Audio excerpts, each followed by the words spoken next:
త్రిశూర్ అనే ఊరిని చూపించడంతో movie start అవుతుంది. ఈ ఊర్లో డాన్, డీజో అనే ఇద్దరు వ్యక్తులుంటారు. వీళ్ళిద్దరూ గ్యాంగ్‌స్టర్స్‌గా మారి త్రిశూర్‌లో బీభత్సం సృష్టిస్తూ ఉంటారు. ఎందుకంటే ఆ ఊర్లో ఎప్పుడూ గ్యాంగ్‌స్టర్స్ మధ్య గొడవలు జరుగుతూ ఉంటాయి. ఈ ఊర్లో అందరికంటే పెద్ద గ్యాంగ్‌స్టర్ గిరి. ఇతనికి ఒక టీమ్ ఉంది.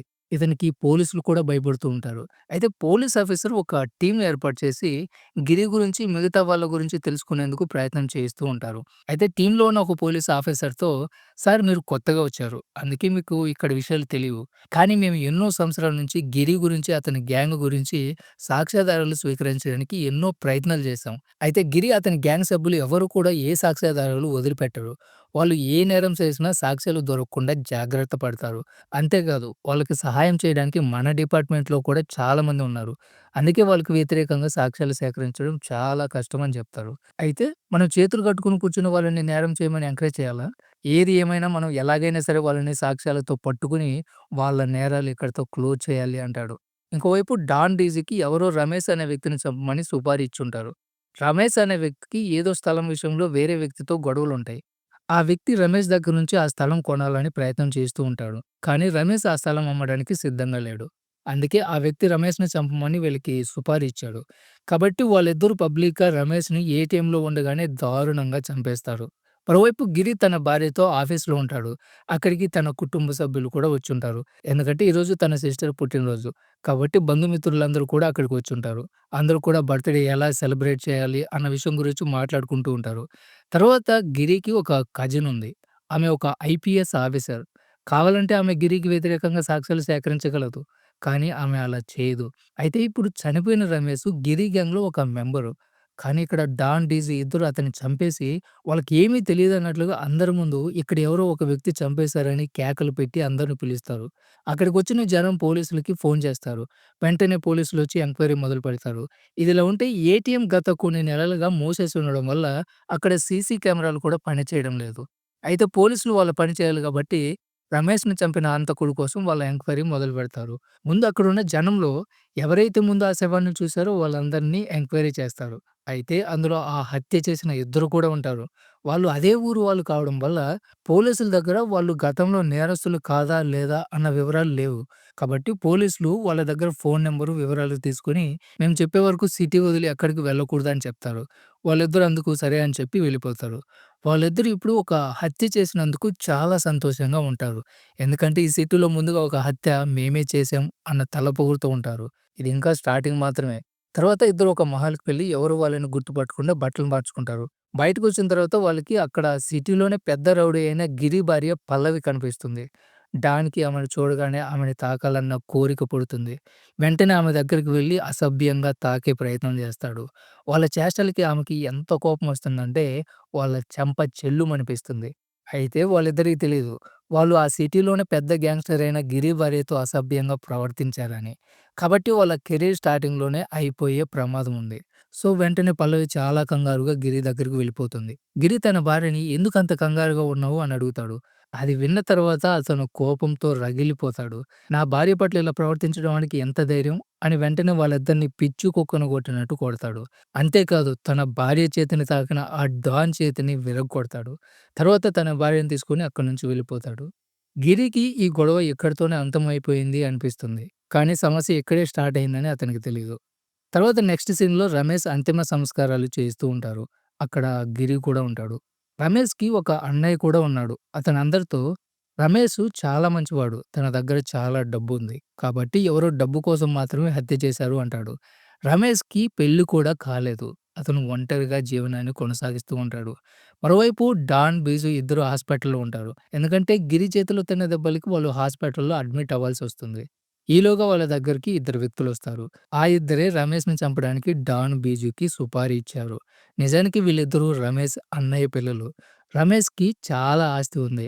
కాబట్టి అతను చనిపోయిన తర్వాత అతని ఆస్తి మొత్తం తన అన్నయ్యకి చెందుతుంది. కాబట్టి వీళ్ళు రమేష్‌ని చంపించేశారు.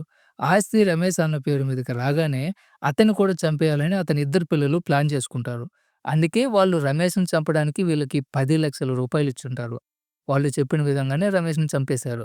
అయితే గిరి చేసిన పని వీళ్ళ మనసు మీద పెద్ద దెబ్బ కొట్టింది. ఇప్పటికీ కూడా అతని మీద కోపంతో రగిలిపోతూ ఉంటారు. వాళ్ళకి కళ్ళు మూసినా, తెరిచినా గిరి కనిపిస్తూనే ఉంటాడు. కాబట్టి వాళ్ళు అతన్ని కూడా ఇలాంటి పరిస్థితికి తీసుకురావాలి అని డిసైడ్ అయిపోతారు. సో, వాళ్ళు బదులు తెచ్చుకోవడానికి ముందు గిరి ఇంటికి వెళ్ళిపోతారు. వాళ్ళకి గిరి ఇల్లు తెలుసుకోవడానికి ఎక్కువ సమయం కూడా పట్టదు. కాబట్టి ఆ ఇంటి ముందు చక్కర్లు కొడుతూ ఉంటారు. ఒకరోజు మధ్యాహ్నం గిరి పని మీద బయటికి వెళ్తాడు. ఆ సమయంలో పల్లవి ఒంటరిగా ఇంట్లో ఉంటుంది. ఆ అవకాశాన్ని ఉపయోగించుకొని ఈ వెధవలిద్దరూ ఇంట్లోకి చొరబడతారు. పల్లవిని పట్టుకొని ఆమె చీరతోనే ఆమెని కట్టేస్తారు. డాన్ పల్లవితో "నీ మొగుడు నాతో పెట్టుకొని చాలా పెద్ద తప్పు చేశాడు. ఇప్పుడు తెలుస్తుంది నీ మొగుడికి నాతో పెట్టుకుంటే ఎలా ఉంటుందో" అంటాడు. ఆ తర్వాత ఇద్దరు కలిసి ఆమె పట్ల చాలా దారుణంగా ప్రవర్తించి రేప్ చేస్తారు. కొంచెం సేపు తర్వాత గిరి ఇంటికొస్తాడు. అక్కడ జరిగింది మొత్తం చూసి షాక్ అయిపోతాడు. పల్లవి తన భర్తతో "ఇదంతా ఆ రోజు మాల్‌లో మీరు కొట్టిన ఆ ఇద్దరు వెధవలు చేశారు" అని చెప్తుంది. ఇదే మొదటిసారి గిరికి ఒకరు ఎదురు తిరగడం. అలాగే అతని భార్య పట్ల తప్పుగా ప్రవర్తించడం కూడా ఇదే మొదటిసారి. వెంటనే గిరి తల్లి అతనితో "ఈరోజు ఎంత దుర్మార్గానికి తెగబడిన ఆ ఇద్దరిని మామూలుగా చంపొద్దు. వాళ్ళని గిలగిలా కొట్టుకొని చచ్చేలా చంపాలి" అంటుంది. గిరి కళ్ళల్లో కూడా ఆ కసి, కోపాన్ని మనం చూడొచ్చు. గిరి ఇప్పుడు వాళ్ళిద్దరిని అంత సామాన్యంగా వదిలిపెట్టడని మనకర్థమైపోయింది. గిరి వెంటనే తన గ్యాంగ్‌తో వాళ్ళిద్దరిని వెంటనే వెతికి పట్టుకోమని చెప్తాడు. తర్వాత తన గ్యాంగ్ అందరితో ఈ విషయం పోలీసుల వరకు వెళ్ళకూడదు అని చెప్పుకుంటాడు. ఎందుకంటే పోలీసులు వాళ్ళు ఇతన్ని పట్టుకొని జైల్లో వేయడం అతనికి ఇష్టం లేదు. కాబట్టి గిరి తన చేతులతోనే చంపాలి అనుకుంటున్నాను అని చెప్తాడు. తర్వాత ఈ సిటీలో ఎంతమందైతే గిరి మనుషులున్నారో వాళ్ళందరూ కూడా ఆ ఇద్దరు వెధవలని పట్టుకోవడానికి ప్రయత్నం చేస్తూ ఉంటారు. అయితే ఇదే గ్యాంగ్‌లో ఉన్న ఒక వ్యక్తి వల్ల పోలీసులకు కూడా ఈ విషయం తెలిసిపోతుంది. కాబట్టి పోలీస్ ఆఫీసర్ అందరితో గిరి కంటే ముందు మనం వాళ్ళిద్దరిని పట్టుకోవాలి అని చెప్తాడు. అందువల్ల పోలీసులందరూ కూడా వెంటనే వాళ్ళని పట్టుకోవడానికి ప్రయత్నం మొదలుపెడతారు. ఇంకోవైపు వాళ్ళిద్దరిని పట్టుకున్న ప్రయత్నంలో గిరి మనుషులు రమేష్‌ని చంపింది కూడా వాళ్ళిద్దరే అన్న విషయం తెలిసిపోతుంది. అంతేకాదు డాన్ ఊరు అడ్రెస్ కూడా తెలిసిపోతుంది. అయితే వాళ్ళిద్దరు ఎక్కడున్నారో తెలీదు కాబట్టి గిరి మనుషులు డాన్ గ్రామానికి వెళ్తారు. వాళ్ళు అక్కడికి వెళ్లి డాన్ ఫాదర్‌ని తీసుకెళ్ళిపోతారు. డాన్ ఫాదర్‌కి అసలక్కడ ఏం జరుగుతుందో అర్థం కాదు. అసలు వాళ్ళెవరు? తనని ఎందుకు తీసుకెళ్తున్నారు అని షాక్‌లో ఉంటాడు. అప్పుడు గిరి మనుషులు డాన్ ఫాదర్‌కి తన కొడుకు ఏం చేశాడో, అది కూడా ఎవరి భార్యతో తప్పుగా ప్రవర్తించాడో అన్నీ చెప్పేస్తారు. ఇదంతా విన్న డాన్ ఫాదర్ చాలా ఆశ్చర్యపోతాడు. అసలు నా కొడుకుని పని చేసుకోవడానికి సిటీకి పంపించాను. కానీ వీడక్కడ ఏం చేస్తున్నాడో నాకు తెలీదు అంటాడు. అయితే డాన్ ఫాదర్‌కి గూడా ఇప్పుడు వాళ్ళు ఎక్కడున్నారో తెలీదు. కానీ అతని ద్వారా వాళ్ళని ఎక్కడున్నారో తెలుసుకోవడానికి అవకాశం ఉంది. కాబట్టి గిరి మనుషులు డాన్ ఫాదర్ మొబైల్‌ని తీసుకొని డాన్‌కి కాల్ చేస్తారు. అయితే గిరి బ్రదర్ దేవ ఫోన్ మాట్లాడుతుండగానే డాన్ ఫాదర్‌ని కొట్టి అతని కేకలు డాన్‌కి వినిపిస్తాడు. దాంతో ఇప్పుడు కేవలం దెబ్బలు మాత్రమే పడ్డాయి. ఒకవేళ నువ్వు త్వరగా రాకపోతే వీడిని చంపేస్తాను అని బెదిరిస్తాడు. నువ్వు ఎక్కడ దాక్కున్నా సరే గిరి నిన్ను బయటికి లాక్కొచ్చి చంపేస్తాడు. నీకింక ఎక్కువ సమయం లేదు. కాబట్టి వీలైనంత తొందరగా నీ తండ్రిని కాపాడుకోవాలనుకుంటే ఇక్కడికి రా అని చెప్తాడు. దానికి దేవ బెదిరింపులు విన్న తర్వాత వీడికి ఎంత ధైర్యం ఉంటే నన్నే బెదిరిస్తాడు అని ఇంకా కోపంతో రగిలిపోతాడు. కోపం నా మీద ఉంటే అసలు నా తండ్రిని వీడెందుకు తీసుకొచ్చాడు అని ఇంకా రగిలిపోతాడు. కాబట్టి తను కూడా గిరి మనుషుల్ని చంపాలని నిర్ణయించుకుంటాడు. అప్పుడు ఇద్దరు కలిసి వాళ్ళ ఫోన్స్ నేలలో విసిరేస్తారు. తర్వాత రాత్రి దేవ డాడ్ ఖచ్చితంగా తన తండ్రిని కాపాడుకోవడానికి వస్తాడని ఎదురు చూస్తూ ఉంటాడు. వాళ్ళు అక్కడికి వచ్చినప్పుడు వాడిని పట్టుకోవడానికి కాన్ఫిడెంట్‌తో ఉంటారు.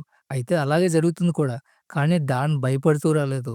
వాళ్ళని భయపెట్టడానికి వచ్చుంటాడు. ఆ సమయంలో దేవ నిద్రపోతూ ఉండడం వల్ల అతన్ని బెడ్‌కి కట్టేసి నా మ్యాటర్‌లోకి మా నాన్నని తీసుకురాకుండా ఉంటే బాగుండేది. కానీ ఇప్పుడు నువ్వు శిక్ష అనుభవించక తప్పదు అని చెప్పి దేవాని షూట్ చేసి వెళ్ళిపోతాడు. ఈ విషయం గిరికి తెలియగానే వెంటనే దేవా ఇంటికి వెళ్ళిపోతాడు. కానీ ఇక్కడ దేవ చనిపోయి ఉంటాడు. ఇప్పుడు గిరికి అసలు ఈ ఇద్దరు వెధవలకి ఇంత ధైర్యం ఎలా వచ్చింది అన్న ఆలోచనొస్తుంది. అసలు నా భార్య పట్ల తప్పుగా ప్రవర్తించడమే కాకుండా నా తమ్ముడిని కూడా చంపేశారు అని ఆలోచించి, ఆలోచించి పిచ్చివాడైపోతాడు. కాబట్టి ఇప్పుడు గిరి ఎలాగైనా వీళ్ళిద్దరిని పట్టుకోవాలని నిర్ణయించుకుంటాడు. దేవా చనిపోయిన విషయం పోలీసులకు గూడా తెలుస్తుంది.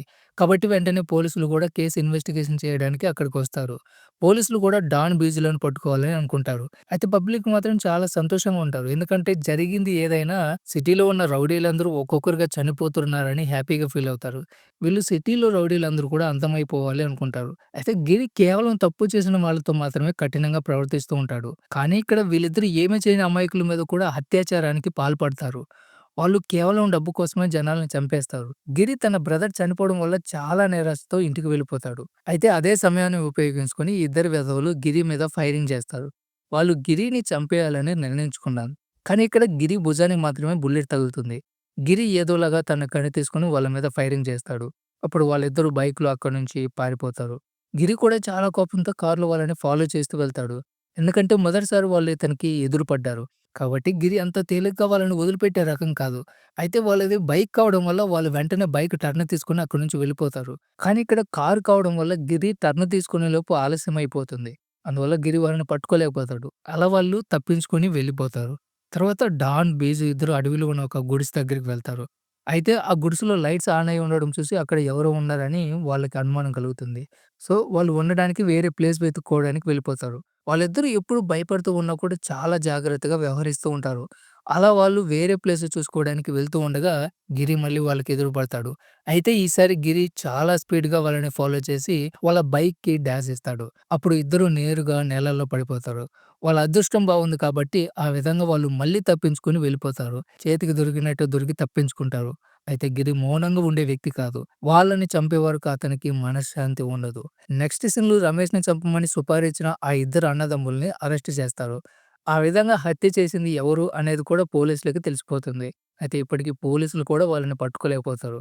తర్వాత రాత్రి గిరి బామర్ది దీపక్‌కు డాన్ ఇంటి పక్కన ఉన్న వ్యక్తికి డబ్బులిస్తూ ఉంటాడు. ఎందుకంటే బై మిస్టేక్ ఒకవేళ డాన్ అక్కడికి వస్తే వెంటనే వాళ్ళు అతనికి ఇన్ఫర్మేషన్ ఇస్తారని. దీపక్ వాళ్ళకి డబ్బులిచ్చి అక్కడి నుంచి వెళ్ళిపోతూ ఉండగా డాన్, బీజు అతనికి ఎదురు పడతారు. డాన్ అతనితో నా ఫాదర్‌ని తీసుకెళ్ళినందుకు నేను మీకు చెప్పిన గుణపాఠం సరిపోలేదా? ఇప్పుడు నా ఇంటి చుట్టుపక్కల వారిని కూడా కొనడానికి తయారయ్యారా? అరే మీకు ధైర్యం ఉంటే నేరుగా మమ్మల్ని పట్టుకొని మీ దమ్ము నిరూపించుకోండి. అంతేకాని వేరే వాళ్ళ సహాయం తీసుకోవడం ఏంటి? అని కత్తితో దీపక్ మీద అటాక్ చేస్తాడు. తర్వాత డాన్ గిరికి కోపం తెప్పించడం కోసం దీపక్ ఫోన్ నుంచి గిరికి ఫోన్ చేసి నీ బామర్దిగాడు చావు బ్రతుకుల మధ్య కొట్టుమిట్టాడుతున్నాడు. కాపాడుకోగలిగితే వచ్చి కాపాడుకోమని చెప్తాడు. గిరి వెంటనే తన బామర్ది దీపక్ కోసం పరిగెడతాడు. అయితే గిరి అదృష్టం బాగుంది. సరైన సమయానికి అక్కడికి వెళ్లి అతన్ని కాపాడుకుంటాడు. దీపక్‌ని హాస్పిటల్‌లో జాయిన్ చేసిన తర్వాత డాక్టర్ సరైన సమయానికి తీసుకొచ్చారు. కాబట్టి అతని ప్రాణాలకి ఎటువంటి ప్రమాదం లేదు అని చెప్తాడు. అది విని కుటుంబ సభ్యులందరూ కూడా ఊపిరి పీల్చుకుంటారు. తర్వాత పోలీసులు గిరితో డాన్ బీజును పట్టుకోవడానికి మా పోలీసుల టీమ్ వర్క్ చేస్తుంది. కాబట్టి మీరు ఇందులో తలదూర్చి చట్టాన్ని మీ చేతిలోకి తీసుకోకండి అని చెప్తాడు. అయితే గిరి మీ టీమ్ ఎప్పటినుంచి పనిచేస్తుంది. ఇన్ని రోజులైనా కూడా ఆ వెధవల్ని పట్టుకోలేకపోయారు. ఆ తర్వాత కూడా వాళ్ళు మా అన్నయ్యని చంపేశారు. ఇప్పుడు నా బామర్ది మీద అటాక్ చేశారు. ఇప్పుడు నా ఫ్యామిలీ మొత్తాన్ని చంపుకోమంటారా? ఒక్కసారి వాళ్ళిద్దరు నా చేతికి దొరికితే వాళ్ళని ప్రాణాలతో వదిలిపెట్టను అని చెప్తాడు. అయితే పోలీసులు కూడా ఆ మాట విని సైలెంట్ అయిపోతారు. గిరి కుటుంబ సభ్యులందరూ కూడా చాలా టెన్షన్‌లో ఉంటారు. మరోవైపు ఆ ఇద్దరు వెధవలు ఎట్టి పరిస్థితుల్లో కూడా ఇది ఇక్కడితో ఆపేయడానికి సిద్ధంగా లేరు. కాబట్టి వాళ్ళు నెక్స్ట్ టార్గెట్ గిరి మదర్‌ని ఎంచుకుంటారు. గిరి మదర్ హాస్పిటల్‌లో లిఫ్ట్‌లో ఉన్నప్పుడు వాళ్ళిద్దరూ బుర్కాలు వేసుకొని అక్కడ ప్రత్యక్షమవుతారు. వాళ్ళు గిరి మదర్ మీద కూడా కత్తితో అటాక్ చేస్తారు. అయితే అదృష్టం కొద్దీ ఆమె కూడా బ్రతికిపోతుంది. సో, ఇప్పుడు గిరికి ఏం చేయాలో అర్థం కాదు. వాళ్ళిద్దరిని ఎలా పట్టుకోవాలని ఆలోచిస్తూ ఉంటాడు. ఇప్పుడు ఏదో ఒకటి చేయకపోతే తన కుటుంబం మొత్తం నాశనం అయిపోతుంది. గిరి వాళ్ళని ఎలా పట్టుకోవాలి అని ఆలోచిస్తూ ఉండగానే, గిరి ఫ్రెండ్ వాళ్ళిద్దరూ పోలీసుల ముందు లొంగిపోయారని ఫోన్ చేసి చెప్తాడు. ఆ మాట విన్న వెంటనే గిరి పోలీస్ స్టేషన్‌కి వెళ్తాడు. అక్కడ నిజంగానే ఇద్దరు జైల్‌లో ఉంటారు. గిరికి మనసులో ఇప్పుడు లోపలికి దూరి వాళ్ళిద్దరిని చంపేయాలి అనిపిస్తూ ఉంటుంది. కానీ పోలీసులు అతనితో ఇప్పుడు మీరు టెన్షన్ పడాల్సిన అవసరం లేదు. మేము వీళ్ళ మీద ఎన్ని కేసులు పెట్టామంటే వీళ్ళు ఎప్పటికి కూడా బయటికి రారు అని చెప్తాడు. అయితే ఇది వాళ్ళిద్దరూ కలిసి వేసిన ప్లాను. ఎందుకంటే వాళ్ళకి తెలుసు ఒకసారి పోలీసుల చేతిలోకి వెళ్తే గిరి వాళ్ళని ఏమీ చేయలేడు అని. అలాగే కొన్ని రోజులు జైల్‌లో ఉన్న తర్వాత అక్కడి నుంచి ఎలా బయటకి రావాలో వాళ్ళకి బాగా తెలుసు. ఇది వాళ్ళ ప్లాన్ అయితే వాళ్ళ ప్లాన్ కూడా గిరికి బాగా తెలుసు. కానీ ప్రస్తుతానికి గిరి స్టేషన్ నుంచి బయటికి వెళ్ళిపోతాడు. తర్వాత రోజు వాళ్ళిద్దరిని కోర్ట్‌కి తీసుకొని వెళ్తూ ఉంటారు. అప్పుడు గిరి మనుషులు వాళ్ళిద్దరి మీద కాల్పులు జరుపుతారు. వెంటనే అక్కడ జనాలు ఫుల్లుగా గుమిగూడతారు. అది చూసి వెంటనే పోలీసులు వాళ్ళని అక్కడి నుంచి హాస్పిటల్‌కి తీసుకెళ్తారు. ఇద్దరు కూడా ప్రాణాలతో బయటపడతారు. అయితే గిరి ప్లాన్ ఫెయిల్ అయిందని అనిపిస్తుంది. కాబట్టి గిరి పోలీసుల దగ్గర నుంచి వీళ్ళని తప్పించలేడు. ఆ హాస్పిటల్ చుట్టూ పోలీసులు కాపలా కాస్తూ ఉంటారు. ఎందుకంటే గిరి మనుషులు గాని, గిరి కానీ వాళ్ళని ఏమీ చేయకుండా పోలీసులు ప్రొటెక్ట్ చేస్తారు. అయితే వాళ్ళిద్దరూ ఏ వార్డ్‌లో అయితే ఉంటారో గిరి ఫ్రెండ్ కార్‌తో ఆ వార్డ్ గోడని బ్రేక్ చేసి వాళ్ళిద్దరిని అక్కడి నుంచి తీసుకెళ్ళిపోతాడు. తర్వాత అడవిలో ఉన్న ఒక ఇంటిని చూపిస్తారు. ఆ ఇంట్లో డాన్, బీజు ఇద్దరు ఉంటారు. గిరి కోపం మొత్తం మూటగట్టుకొని అక్కడికొస్తాడు. ఇప్పుడు అతన్ని ఆపడానికి అక్కడ ఎవ్వరూ కూడా లేరు. గిరి కోరుకున్న విధంగా వాళ్ళని గిలగిలా కొట్టుకొని చచ్చేలా చేయగలడు. అయితే గిరి వాళ్ళకి అంత సులభమైన చావు ఇవ్వాలనుకోవడం లేదు. ముందు కోపం తగ్గే వరకు వాళ్ళని పిచ్చ కొట్టుడు కొడతాడు. వాళ్ళు వాళ్ళ కుటుంబంతో ఎంత దారుణంగా అయితే ప్రవర్తించారో అంతకు మించి దానికి బదులు తీర్చుకుంటూ ఉంటాడు. అప్పుడు డాన్ గిరితో నువ్వేం గ్యాంగ్‌స్టర్‌వి? మేమిద్దరం కలిసి ఈ సిటీలో పెద్ద గ్యాంగ్‌స్టర్ అయిన నీకు నిద్ర లేకుండా చేశాం. ఇప్పుడు చచ్చినా ఏం నష్టం లేదు. మేము త్రిశూర్‌లో బీభత్సం చేయాలనుకున్నాం. అది పూర్తి చేశామంటాడు. అంతేకాదు వీడు మళ్ళీ గిరికి తన భార్య పట్ల ఏ విధంగా ప్రవర్తించాడో చెప్తూ, నీ భార్య కత్తి లాంటి ఫిగర్ అని దారుణంగా మాట్లాడతాడు. ఇదంతా విన్న తర్వాత గిరి కోపంతో రగిలిపోతాడు. కాబట్టి వాళ్ళిద్దరిని బాంబుతో పేల్చి చంపేస్తాడు. ఇప్పుడు త్రిశూర్‌లో పెద్ద గ్యాంగ్‌స్టర్ ఎవరో గిరి అర్థమయ్యేలా చేశాడు. ఈ సీన్‌తోనే మూవీ ఎండ్ అవుతుంది. సో, ఇది ఫ్రెండ్స్ ఇవాల్టి video. Don't forget subscribe. Thanks for watching.